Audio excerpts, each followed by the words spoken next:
नमस्कार। सत्य हिंदी पे शरद की दो टूक में आपका स्वागत है।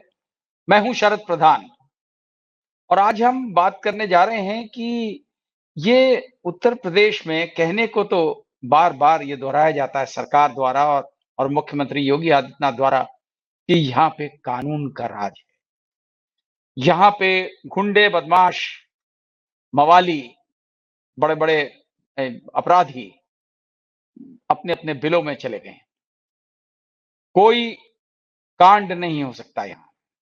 यहाँ का सिस्टम इतना बढ़िया हो गया है कि पुलिस तत्काल कार्रवाई करती है, प्रशासन तत्परता से कार्य करता है गलत लोगों के खिलाफ। लेकिन हाल ही में एक मामला ऐसा उजागर हुआ है, देवरिया जिले का। देवरिया जो सबसे रिमोट जिला है उत्तर प्रदेश का, बिहार से लगा हुआ, वहां के एक फतेहपुर गांव में हाल में एक ही परिवार के 5 लोगों को मौत के घाट उतार दिया गया। 6 लोगों को मारा गया था, उसमें 5 एक ही परिवार के हैं। कुछ-कुछ वैसा ही हुआ जो बरसों पहले आपने शोले पिक्चर में देखा होगा। गब्बर सिंह ठाकुर के परिवार को जाकर के भून देता। उस केस में तो कोई नहीं बचा था। देवरिया में एक बच्चा उस परिवार का 8 साल, 9 साल का, वो बच गया किसी तरह से।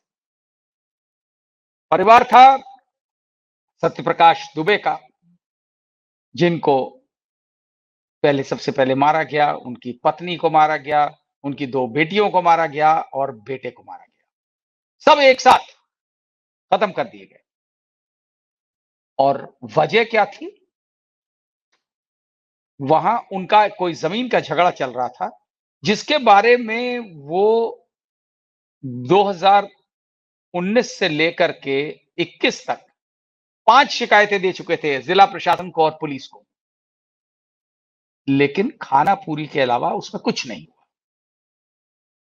उन्होंने जो मुख्यमंत्री का पोर्टल है सूचना देने का, आईजीआरएस पोर्टल कहते हैं उसको, उसमें भी डाली कंप्लेंट्स, लेकिन कोई कार्रवाई नहीं। सिर्फ खानापुरी होती रही, एप्लीकेशन इधर से उधर जाती रही और आखिर में उसी वजह से, क्योंकि प्रशासन ने कोई कार्रवाई नहीं करी, आप सोचिए 19 से ये परेशान थे और 2023 हो गया है और कुछ नहीं किया गया।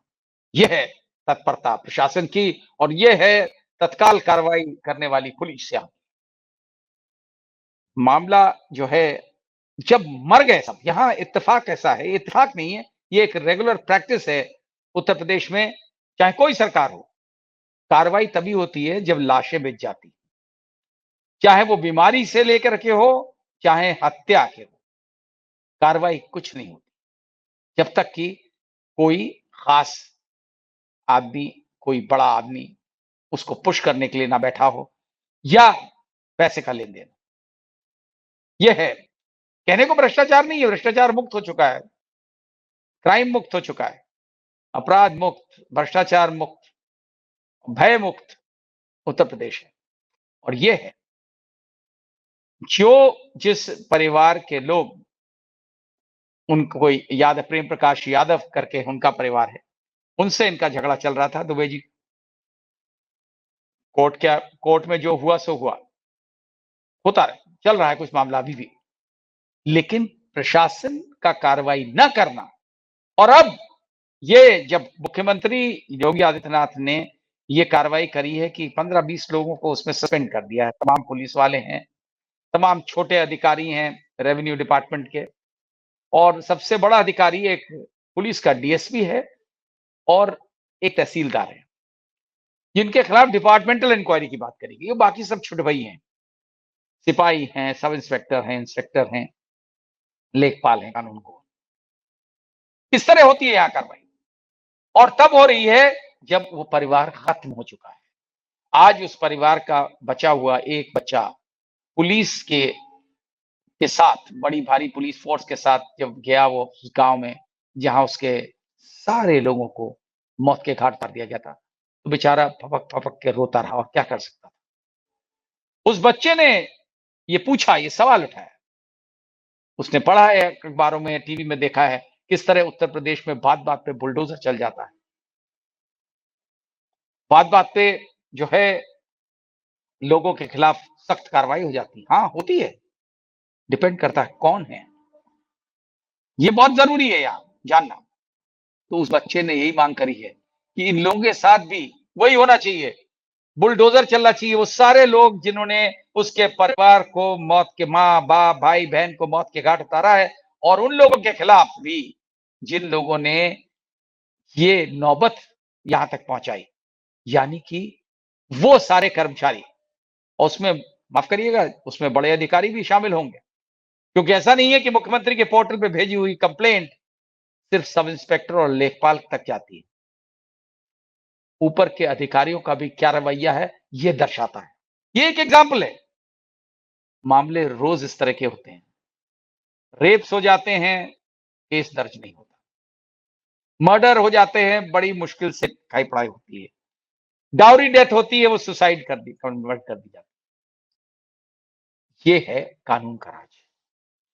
ऐसी स्थिति में अब आपको क्या लगता है कि क्या जिन लोगों के खिलाफ अब कार्रवाई हो रही है, ये अगर पहले हो गई होती और किसी बड़े अधिकारी के खिलाफ हुई होती, तो इस तरह के मामले न दोहराए जाएं। लेकिन ऐसा नहीं दिखा। ये जो कहने को बड़ा अच्छा लगता है, सुनने में खबर में आता है कि 20 लोगों को मुख्यमंत्री ने सस्पेंड कर दिया और कह दिया है कि किसी को कोई बख्शा नहीं जाएगा। हाँ, ये तो हमेशा बोला जाता है, ये तो एक रूटीन का बात है। जब कोई बड़ा कांड होता है तो यही कहा जाता है सारे दोषियों को सजा दिलाई जाएगी, उनको लॉजिकल कंक्लूजन तक पहुंचाया जाएगा और सख्त से सख्त कार्रवाई होगी। लेकिन होता क्या है, यही समझना है। और क्यों नहीं पहले हो जाता? जब आदमी शिकायत करता, दर-दर ठोकरें खाता है, तमाम दरवाजे खटखटाता है, लेकिन उसकी कोई सुनवाई नहीं होती और आखिरकार उसको अपनी जान गँवानी पड़ती है। तो क्या जान इतनी सस्ती है कि जब तक आप जान नहीं गँवाएँगे, तब तक आपका मामला हल नहीं होगा? ठीक है, आपके मरने के बाद हल होगा। कौन देख रहा है करने को? ये स्थिति है। क्या ये यही कानून का राज कहेंगे इसको? बिल्कुल नहीं। कार्रवाई नहीं करने वालों के खिलाफ जब तक अगर मुख्यमंत्री का डंडा नहीं चलेगा, तब तक ऐसा ही होता रहेगा। बहुत से मामले हमने देखे हैं और बहुत से ऐसे भी देखे हैं जहाँ लोगों को प्रोटेक्ट भी किया जाता है और जो जो गलत काम करने वालों को प्रोटेक्ट किया जाता है। देखा जाता है कि कौन है जो दोषी है, उसका क्या इक्वेशन है रूलिंग पार्टी के साथ, सरकार के साथ, उस पे डिपेंड करता है।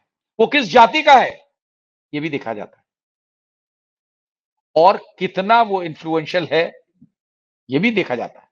क्योंकि जो भारी-भरकम लोग होते हैं, जिनके पास दौलत है, वो तो मामला अपना रफ़ा-दफ़ा करा लेते हैं, नीचे के स्तर पे। कितना भी आदमी रोता रहे, गाता रहे, कितनी भी उसकी समस्या हो, कितना भी वो प्रताड़ित किया जा रहा हो, लेकिन उसको सुनने वाला कोई नहीं होता, क्योंकि दूसरी तरफ जो पार्टी है, वो बाहुबली है, उसके पास दौलत है, तो वो हर एक को अपनी जेब में रखता है। इस तरीके की व्यवस्था को आप क्या कहेंगे? ये समझने वाली बात है और मैसेज तो तभी जाएगा, ये बाद में सस्पेंशन का मैसेज जो है, ये कोई मायने नहीं रखता है। होना चाहिए, मैं ये नहीं कह रहा हूँ कि इसके बाद भी होना चाहिए, लेकिन आगे के लिए कैसे रुकेगा? क्योंकि निरंकुश हैं लोग। इसी के साथ-साथ ये एक मामला और आया है, पास के ज़िले शाहजहाँपुर का, जहाँ पे एक एमएलए के खास लोगों ने उस सड़क को खुदवा दिया जो ठेकेदार ने बनाई थी। सर पीडब्ल्यूडी की सरकारी सड़क पे वो चला दिया गया है जेसीबी, क्योंकि उस ठेकेदार से जो कमीशन माँगा गया था, उसको नहीं दिया गया। वो शुरू में किसी ने उसकी बात नहीं सुनी। अब जब मामला उजागर हो गया, मीडिया में सामने आ गया, ठीक है, मुख्यमंत्री ने बहुत सख्त कार्रवाई करी और बीजेपी के एमएलए होने के बावजूद उसके आदमियों के खिलाफ कार्रवाई हो रही है। लेकिन ऐसा सब क्यों होता है? ये समझने की बात है। बीजेपी के एमएलए ने सोचा कि जो है हम जो चाहेंगे वो कर लेंगे। ठीक है, कार्रवाई मुख्यमंत्री ने उस स्टेज में, लेकिन ये पहले क्यों नहीं होती? ये क्यों नहीं पूछते हैं मुख्यमंत्री कि जब कोई गुहार लेके आता है, तो अधिकारी उसकी सुनवाई नहीं करने वालों पे सख्त डंडा चलना चाहिए। बुलडोज़र उनके खिलाफ चलना चाहिए, क्योंकि वो ऐसी नौबत लाके क्रिएट करते हैं, जब आदमी मजबूर हो जाता है, या तो अपनी जान गँवा देता है। तमाम मामले हैं, जहाँ आपने देखा है किस तरह लोग आत्महत्या कर लेते हैं। लड़कियाँ हैं आत्महत्या कर लेती हैं, उनका हैरेसमेंट हो रहा है, कोई सुनवाई नहीं होती पुलिस द्वारा। और जब वो आत्महत्या कर लेती हैं, फिर किसी सब इंस्पेक्टर का सस्पेंशन हो जाता है। यही हमें समझना है और मुझे लगता है कि यही बात समझना ज़रूरी है यहाँ के उत्तर प्रदेश के मुख्यमंत्री की कार्रवाई ठोस होनी चाहिए, लेकिन कार्रवाई पहले होनी चाहिए। समय गुज़रने के बाद कार्रवाई से भला नहीं होता है, क्योंकि जो मरने वाला इंसान था, वो मर गया। इस केस में, तेवरिया के केस में तो पूरा परिवार ही खत्म हो गया। बिल्कुल, जैसा मैंने शुरू में कहा कि वैसा ही चित्र सामने आता है, जैसा कि शोले पिक्चर में आपने बरसों पहले देखा था।